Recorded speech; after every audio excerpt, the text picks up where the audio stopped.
Hello again, everyone, and happy December. And welcome to the IWSCC podcast, Inclusive Workplace and Supply Council of Canada, where we talk about all things supplier diversity, brought to you by Pod Supply, which you may recall from other podcasts we used to refer to as remote video, but they have changed their name to Pod Supply, which is much more apt. And so congratulations, guys, on the name change. If you're watching this on YouTube, you'll see there's ASL interpretation, and that's brought to you by Maple Communications Canada. And my name is Deidre Guy. I work with the Inclusive Workplace and Supply Council of Canada, and we certify disabled and veteran-owned businesses here in Canada as diverse suppliers and connect them with fantastic corporations and governments across Canada for the purposes of doing business. Which kind of brings me to my guest today, and I'm super happy to have her here. We've gotten to know each other, I think, fairly well over the last couple of years. We've been on some different events together where we've traveled and really had lots of fun, and I just love her enthusiasm, and so I'm super happy to have her here with us today. So with no further ado, Jessica Gray is here from RBC. Jessica, thank you so much for being here. I really appreciate you taking the time. Thank you so much for having me. I'm excited as well. Yeah, we've talked about this a few times, and our schedules have finally coordinated, which I'm really super happy about. So why don't we just get right into it? Jessica, tell us a little bit about yourself. Introduce yourself. Who are you? What do you do? How much time do I have? I'm kidding. I was going to answer you too. I was going to do some quick math. So not everybody can see me, so why don't I do this? I'm about 5 feet tall, or some may say 5 feet short, but it's all good.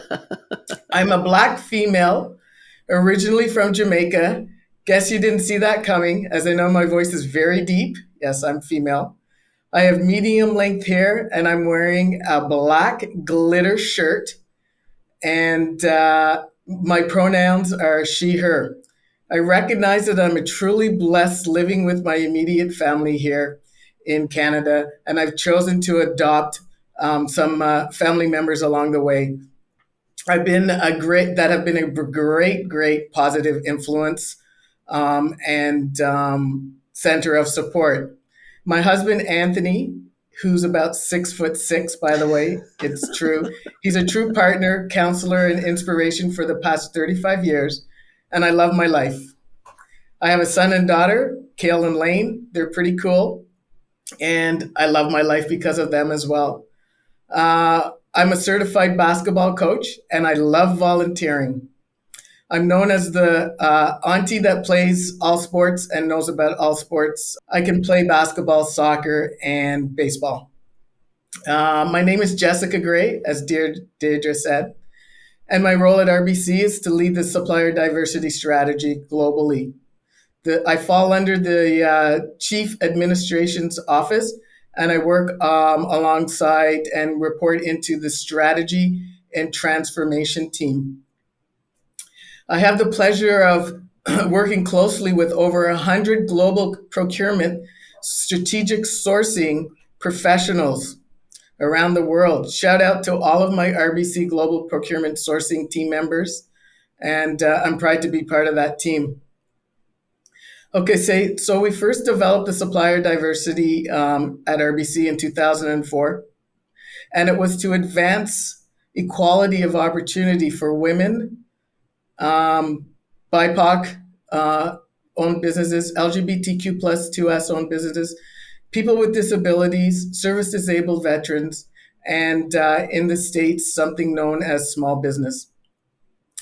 My goal is to level the playing field for diverse owned businesses, and my team continues to execute on that evolving strategy and programs constantly, always. A little bit about RBC.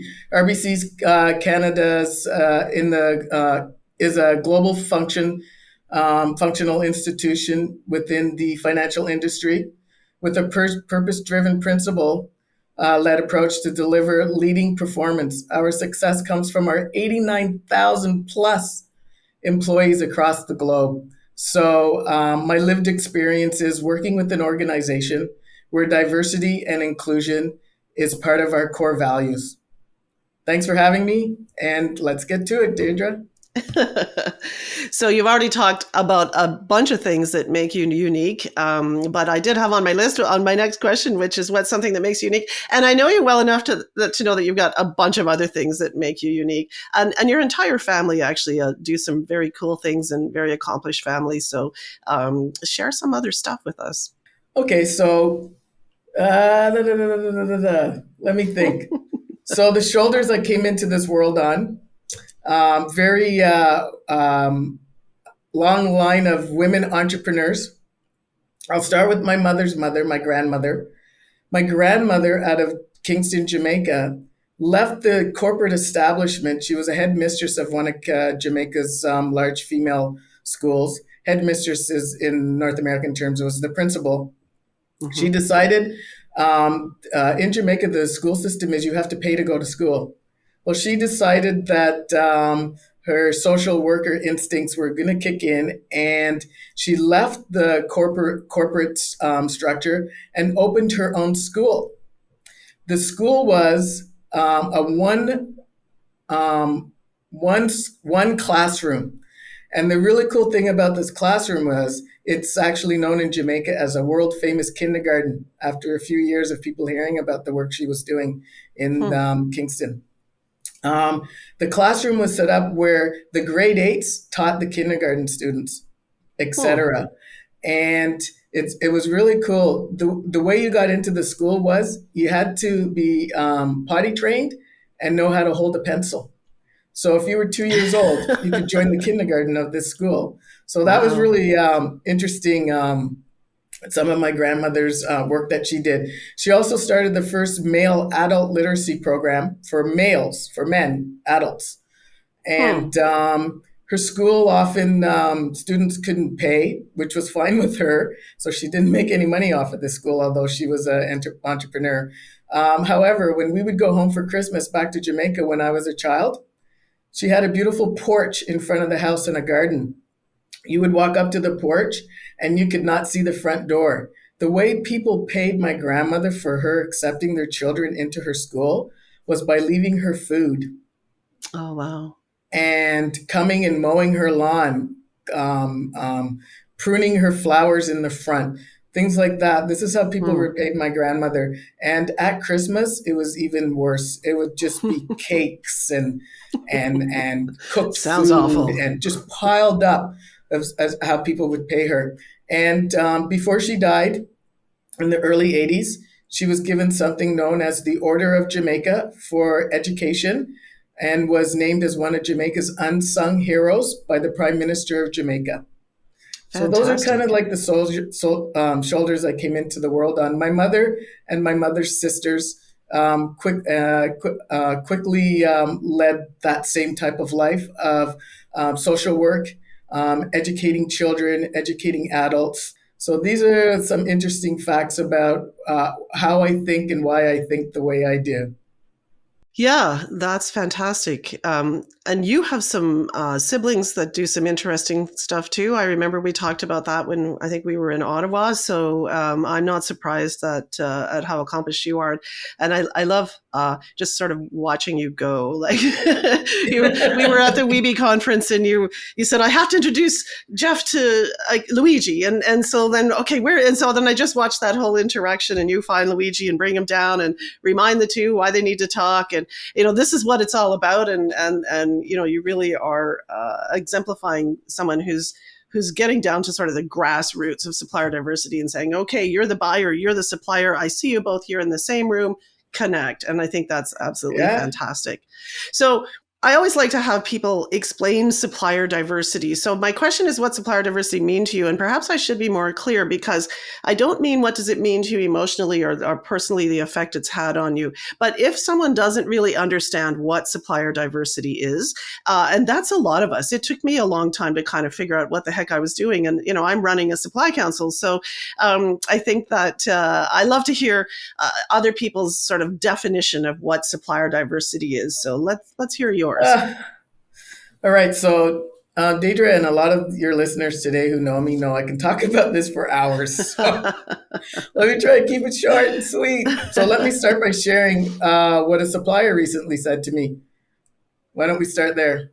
Yeah. Okay. So this is a quote from a supplier, and I can completely live and breathe feedback from suppliers around culture and around what they're going through. So, Mm-hmm. one of the challenges all diverse suppliers face is access to networks. But when you have a diverse supplier champion like RBC that makes introductions into the company, well, that's golden. So again, I think supplier diversity, we get the wisdom from the feedback, the good, the bad, and the ugly. And what Mm-hmm. does that mean to us at RBC in getting diverse suppliers a seat at the table? And this is a huge step. It fuels the work and it makes it meaningful and impactful, even if it's just by one supplier at a time. Once Mm-hmm. a supplier has the door open, once they get to the table, the suppliers are capable of following through. So they just need the opportunity. I think of it like supplier diversity is like sponsorship. And my role in networking, integrating conversations about diverse suppliers into planning activities, and how it creates access to opportunities for these amazing companies. And it fills me with pride that the accomplishments of this program can give them that, right? So when I look at supplier diversity, there's no real way to define it because it's constantly evolving. So Mm-hmm. I look to the feedback, the comments, and the information I get from, guess what? The suppliers The who are suppliers. participating in supplier diversity, right? Yeah. I'll leave you And with so by this. Sorry, go ahead. I was just going to say, by participating, it means they've reached out to the supply council that represents their particular diversity. Then have gone through the certification process, which proves that they are at least 51% owner, operator, and controller of that organization.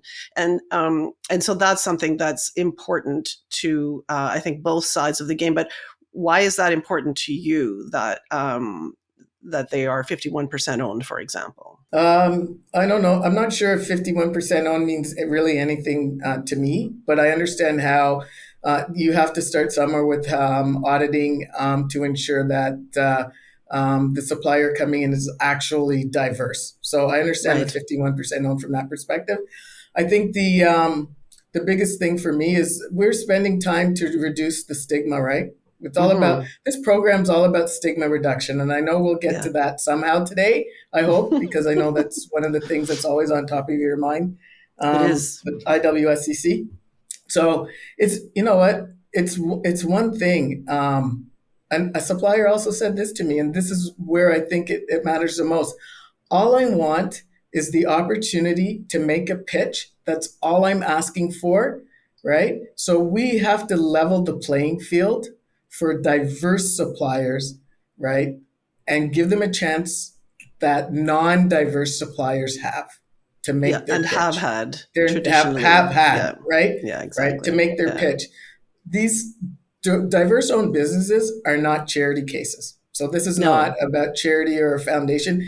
This is literally giving them something they need to live and feed their families and their employees, right? Mm-hmm. So the opportunity to make a pitch, that's all they're asking for, right? The diverse owned businesses are extremely innovative. They can pivot on a dime. They're extremely nimble, and I know they mirror our clients here at RBC. So that's what our supplier diversity means to me and RBC as well. Nice. I love it. A lot of great points in there. Uh, just to the 51%, one of the things that I think is important and absolutely confirming that the business is truly diversely owned. And I think having that diverse mind and perspective be in control of the direction of the company is important because that innovation tends to get watered down when you have people that don't necessarily they haven't had to innovate their entire lives just to get from point A to point B or just to exist or just to make it through the day. So when folks don't have any of those barriers, they don't prepare for them, and you don't wind up with that same innovation, that same get it done no matter what, over, under, around, and through, I always say, or stick to itiveness, and also bounce back ability. Again, when you're faced with barriers on a daily basis, cases, so a business barrier doesn't knock you down like it may someone who never has a barrier in their day. So, and that translates into good business, and that translates into good services and goods supplied to places like your or RBC. So, what's going on with Absolutely. RBC's supplier diversity program that's new? You've been 2 years in the role? Is it 2 years? Year and a half, I think. Year and a half? Yeah. I can't remember. It's the first role that I haven't counted the months Oh that I've been in it, because it's ever evolving. I'm learning. I'm constantly learning. Right, the journey's been Yeah. amazing. I think it's about 18 months now, Okay. but the journey's been amazing. It's like been broken down into three areas for me. Right, it's been rewarding. Mm-hmm. It's been eye opening, and I'm constantly relearning. Mm. Every time I speak to a supplier, I learn something new, not only about what they're going through, also what RBC needs to improve on in order Mm. to make a difference in our communities. And I love the perspective of one supplier at a time, because I really think if you're trying to do mass good for mass suppliers, I mean, there's a certain aspect in certain places for that, but really one supplier at a time creates that consistency, the interaction, and you really, it's hard to get to know a supplier if you're doing more than one supplier at a time, right? You need to take your time with them. They're going to be spending a lot of time with you if you do purchase any goods or services from them. So it's important to get to know them, I think. So yeah. So Absolutely. what's new? What are some of the newer things that you've put together since you started with in this role with RBC, or anything new that RBC is doing as a whole from a supplier diversity initiative that you can share with us? Absolutely. So, understanding that I do speak to lots of suppliers and other corporations as well, and learn from them, their best practices, their mistakes, etc. It's ever evolving, and I gotta just state it with like this: we can't change everything at one time, so we got to prioritize and choose what we're going to look at and create. So one of the priorities that we had over the last 12 months was access. So providing suppliers access. I mean, you can't level the playing field if they don't have access to meet with people within the Mm-hmm. organization. So one of the things we did was, you know how all of these large corporations have something called a registration portal? You Right. go Yeah. on their .com site, you find the registration portal, you fill out all the forms to register as a supplier, and then if you're diverse, you throw up your diversity certificate from whatever council you're a member of, and that goes into supplier diversity flag, and that's now where I start. So we don't want though all that hard work that these small businesses have put time and effort into registering, because they're small businesses. This Yeah. is a lot of time to be registering on hundreds of thousands of corporations' portals.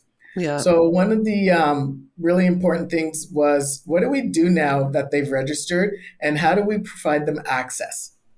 So we've rolled out something called a post-registration process for diverse-owned businesses that have left their certificate in our contract, our supplier lifecycle management system. We pull that list every other month, and we start looking at who the suppliers are that have registered, and we send them out a little mini RFI. And the mini RFI, again, we know they're small businesses and we don't want them spending hours answering survey questions. It literally has 4 survey questions. The main question is, what problem can you solve for the bank? So tell us what your major capability is. And then the second most important question is, what spend category do you fall under? And they have to select their spend category that they fall under. We take that mini RFI questionnaire, we send it out, and we do something called a matchmaking event based on the answers to the questionnaire. And we literally find real procurement or business units who actually select that supplier to hear a pitch from. That is one of the most incredible things I think that we've rolled out this year. Yeah, that's fantastic, and that makes it a much more accessible event, basically, for them to participate in. Um, have you had a look at uh, all of the, like, where are the material groups coming from that you are they coming like through NAICS codes, or what type of Okay, coding are that's a you great using? question. This would have been the first time, based on this process that I just explained, the post registration process. I went out and received approval to post our spend categories in the survey. So the categories that the suppliers are selecting are literally the categories that our procurement professionals are aligned to. So Okay. that's how come the matchmaking is so powerful, because I invite procurement professionals from the suppliers category to come and meet and hear from them. The procurement category manager, or we call a sourcing manager here, now has been educated on that supplier and can educate their business partners when a purchasing need arises. Okay. That's a game changer when it comes to registering on those portals, because I've done that many times over the years. So, and have you got any stats on that? Like, how is that turning into a lot more activity, business? I mean, what's that rolling out to look like as far as the program is concerned? So we've ran the post registration meetings since we rolled it out in April. Ran it twice. I'll give you an example. Last Friday, we had out of the last quarter and all the events that I attended, and the ones that just coldly go on and register without knowing about our supplier diversity post registration. We had 111 suppliers that we needed to match based on procurement and some of the business units needs coming up in the next year or so. There was 8 procurement professionals in attendance and 4 individuals from our business units. And the categories were IT staffing and general staffing and professional services, as well as events and hospitality. So Okay. the business units that showed up were for events and hospitality. So those suppliers spoke directly to the purchasers. The Fantastic. other ones are quite larger categories. So we started with the Yeah. procurement relationship manager. So they've all now on the procurement relationships manager's radar. And some of them hopefully will get in front of the business in the new year. So it's pretty exciting what's going on. And now, because I know who they all are, I get to track them. And some of them said it was like having a speed dating event with RBC just before they started their weekend. So it's feel good for everybody, not just for the procurement and the business units that showed up and got to hear the suppliers' stories. Yeah. And the really cool thing is, each procurement or business manager had a breakout room. So each supplier got to go privately. Some Oh, of them were nice. shocked when they got in the breakout room because 4 people chose them. Oh, So they wow. got to pitch to 4 different business units. That's pretty cool, And confidence building. isn't it? And at the Yeah. same time, they only had one thing to answer. No decks. Send us your deck Yeah. and your capability statement after. It's just about you. Some of them brought 2 or 3 people with them. And I said, Hmm. choose a speaker. The best part is it's like a one question interview, putting my recruitment hat on. You know how they say, walk me through your resume? No, the question was similar to that. Walk me through what a perfect project looks like for you. Hmm. Nice. That's a beautiful way to make a match. Hmm. That's great. We're going to take a bit of a turn in our topic here because some organizations choose to accept just, I don't want to say just, but self-identification as proof or of diversity for their diverse supplier program. And many choose to have a third-party certification body, something like IWSCC, able to verify and supply you with access to larger groups of suppliers. So how does RBC work that? And like, do your suppliers have to be certified in order to be working in the diverse supplier category or diverse supplier, yeah, program? In order for us to track supplier diversity, our results, we look for a certification. However, Right. as you know, there's RBC has thousands and thousands of suppliers, right? if I personally stumble across a supplier that I know is diverse, just comes in through as a regular supplier, I literally will send them information on different councils. I have a Right. pre-formatted email message. So all I have to type is hi and your name, and the rest is all done. Right? And if you ever want to Yeah. see it, I'm happy to share it. And it Yeah. tells them the council. It says what the council's advocacy group is. So in this case, would be a write up about IWSCC. I get the write up from Deirdre's team, and I throw it up in my templated email.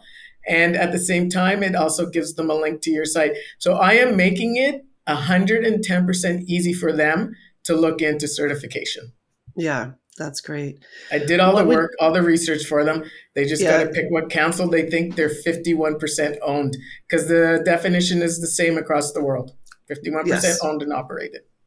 Yes, and that's something I always like to share with people that, supplier diversity isn't something IWSCC just came up with. Like, this is a global, and you're much more aware of that than I am because you travel all over. I'm always like, okay, what country is she in now? And that's because you're going to supplier diversity functions and events and meetings with other organizations on behalf of RBC, and I'm sure meeting a lot of RBC people while you're traveling as well. What do you think are the pros and the cons of the third party certification model? I think I can't think of too many cons. So that's a good question. I always tend to look at the pros. Yeah. Just the nature of my role and my personality. I think the pros are it's just not about certification. It's about access to large organizations like RBC that you normally would not have access to as a small business. And you don't Mm-hmm. have to be a client, right? You don't have to have any client status with any of the organizations unless you're using like Unilever or Johnson and Johnson products. Obviously, you're going in a drugstore and you're buying their products, or Kellogg's. Right. But from a bank perspective, right? And the other thing is, I don't think a lot of small businesses realize this, that if you're diverse, you are going to have get a lot of thought leadership from the folks that work at the councils, and also get you in front of industry experts and subject matter experts based on your product or service offering. Mm-hmm. So I think that's amazing. And you're going to not only be mentored or sponsored within that council by organizations that also pay for memberships to get access to a small business that's diverse, but also from suppliers that are diverse, might be a little more mature than you. There's no competition in supplier diversity when it comes to Hmm. supplier diversity. Everybody wants their community to prosper. So guess Mm-hmm. what? Those more mature businesses will also mentor you. Right. Absolutely. Yeah. What has surprised you the most about working in the supplier diversity world? The thing that surprised me the most, I think, is how many of the organizations that are part of that actually have their own supplier diversity strategies. So the corporations, most of the strategies that I've listened to, or some of the information that's been shared amongst the corporations, a lot of it underlying when you're listening to the message, it all ties back to stigma reduction Mm-hmm. and getting small, diverse companies a level playing field and fair and access. So the amount of stigma still in place is the surprise. We've been Yes, surprised by how much. Yeah. Yeah. Yeah, and it absolutely. can be very subtle still, but it's there for sure. Yeah. What would you Yeah. like to So change in the supplier diversity world? I'm assuming stigma, but is there is there anything yeah, else? yeah. Well, I mean, social stigma, right? It's a huge point Yeah. of discussion within my family Yeah. constantly. I mean, Of course.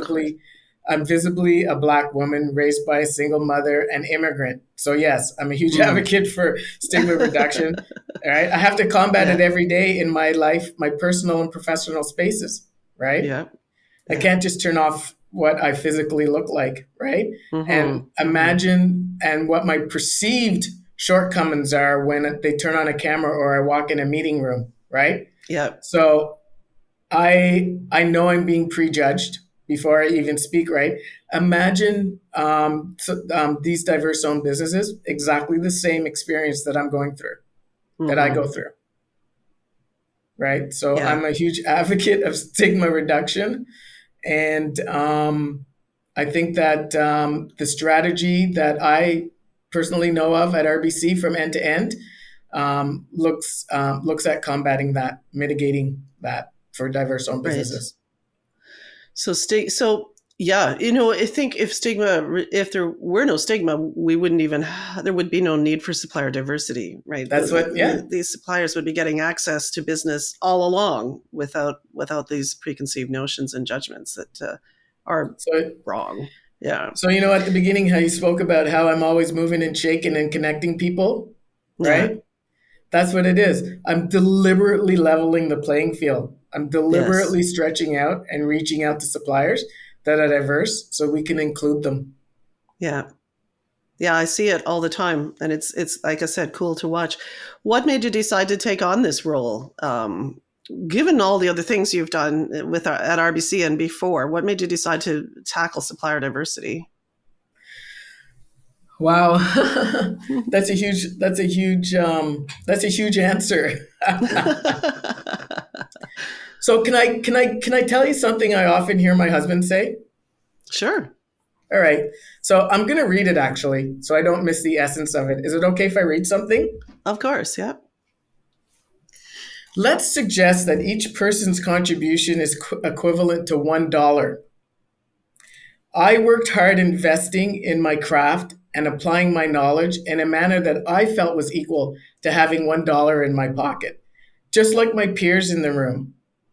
When it came time to put my money on the table to contribute to the pool of resources to meet the challenges that we're all tasked with solving, the world, my peers in brackets, saw my contribution as 80 cents. I would imagine that at times, the discount rate may be much higher for women, especially visible minority women, or a person working with a disability, or a vet, or indigenous individual, or someone who's part of the LGBTQ plus community, etc. So throughout my career, before I entered the room, I made sure that I worked hard and prepared to make sure that I had $1.50 in my pocket to leave no doubt about my value in the moment. Me, Jessica, my lived experience is not unique. Every visible minority consciously or unconsciously understands this dynamic, and we all either choose to put the extra resources in our pocket or resign ourselves to being seen as 4/5 of just having 80 cents in our pocket to contribute. Either choice results in real opportunities to proceed from being the best version of ourselves. So, this is why I Hmm. took the supplier diversity role. And this is why I think it's important so that our dollar is looked at the same as everybody else's.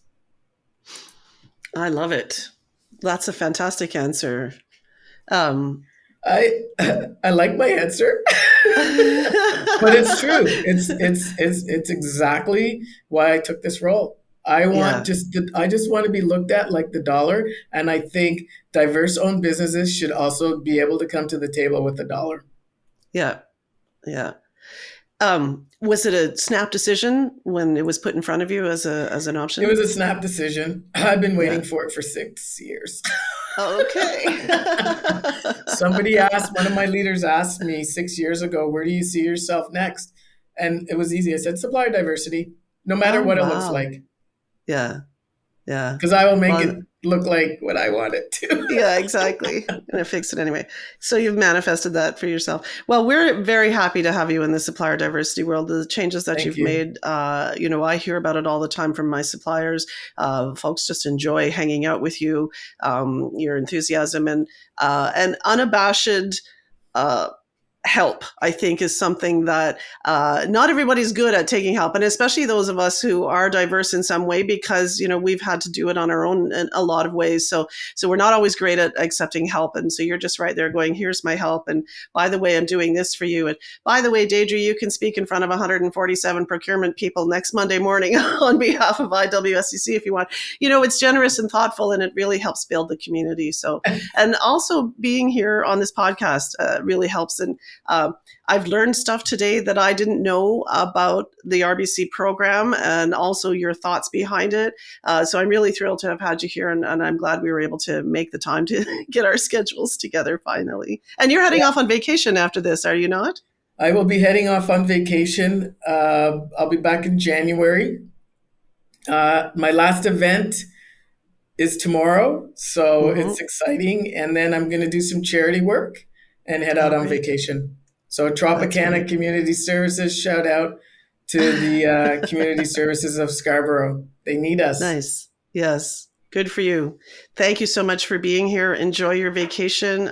We will see you next year when you're back, all relaxed and happy, maybe 20 pounds heavier. Yes, how vacation is. What she's really saying is, and paying your invoice and your sponsorship dollars. It's January. Right? Now get that paid now. No.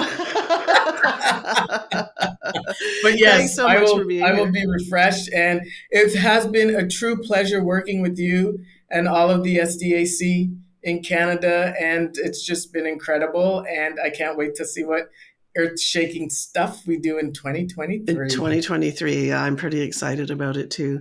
Thanks again for being here, Jessica, and thanks again for everyone for joining us today. For more supplier diversity content, you can check us out at iwscc.ca. Find us on YouTube or listen on your favorite podcast platform. We have new episodes every couple of weeks and quite a lot more going on with the IWSCC. So be sure to follow us on social media so you can get all the updates. Thanks again for being here. Enjoy the rest of your day.